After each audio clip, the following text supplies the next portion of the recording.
Peoples party मंशूर सामने रख चुकी है। आईपीपी जो कल की जमात है वो मंशूर ले आई है।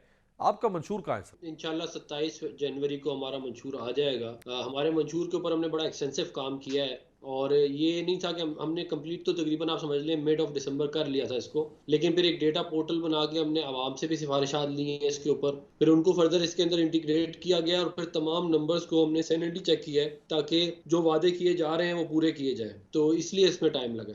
बज़ाहिर ऐसा लग रहा है डॉक्टर साहब कि सिंध में नून लीग, जीडीए और जेयूआई फे के दरमियान कोई इंतखाबी अंडरस्टैंडिंग हो चुकी है। इसकी कोई वाज़ेह शक्ल सामने नहीं आ पा रही पीपल्स पार्टी के खिलाफ।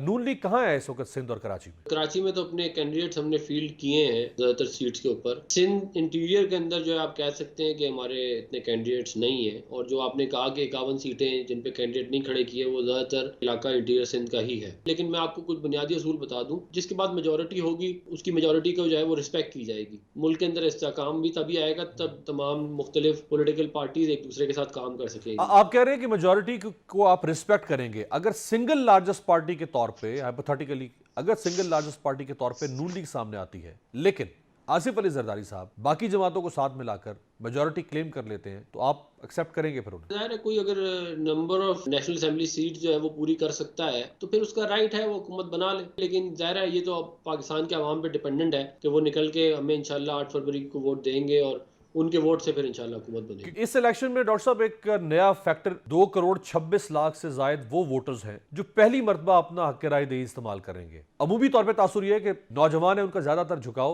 तहरीक इंसाफ की तरफ है। ये 2.25 करोड़ वोटर्स को कैसे आप कन्विंस करेंगे? एक परसेप्शन बिल्ड किया गया है कि जो यूथ है वो पीटीआई के साथ है, मगर इसका हकीकत से ताल्लुक नहीं है। एक तो हम एक मुफस्सिल किस्म की कैंपेन कर रहे हैं और साथ हम एक इंशाल्लाह एक बड़ा अच्छा मैनिफेस्टो भी देने जा रहे हैं। तो ये तमाम चीज़ें लेके ही हम आवाम के पास जाएंगे और फिर जो उनका फैसला होगा फिर वो हम इंशाल्लाह उसे कबूल करेंगे। पाइड ने जो तजावीज़ दी हैं, आप उन तजावीज़ से इत्तफाक करते हैं कि सिस्टम में रेफॉर्मेशन की ज़रूरत है, सिस्टम को ताज़ा खून चाहिए, तब्दीलियाँ कुछ बुनियादी स्ट्रक्चर में सियासी निज़ाम के, पार्लिमानी निज़ाम में ज़रूरत है उनकी, अगर वो नहीं लाएंगे तो इसी तरह से इंस्टेबिलिटी रहेगी, हुकूमतें तोड़ेंगी, तोड़ी जाएंगी, बनती रहेंगी, कमज़ोर रहेंगी? ज़ाहिर है जब आप एक हाइब्रिड निज़ाम लेके आएंगे तो जो डेमोक्रेटिक सिस्टम है उसको ज़ाहिर है वो तो फिर उसको नुकसान ही होगा। तो ज़ाहिर है वो जो सारे नुकसानात हैं जो जो कि सिविल इदारों को हैं, जो इस मुल्क के 24 करोड़ लोगों को हैं, उनको ख़त्म करने में कुछ टाइम तो लगेगा और वो बातदरीजी होंगे। जैसे कुछ ये तजावीज़ हैं कि पार्लियामेंट की मुद्दत 5 साल के बजाय 4 साल कर दी जाए। ये पहले भी कई दफ़ा बहस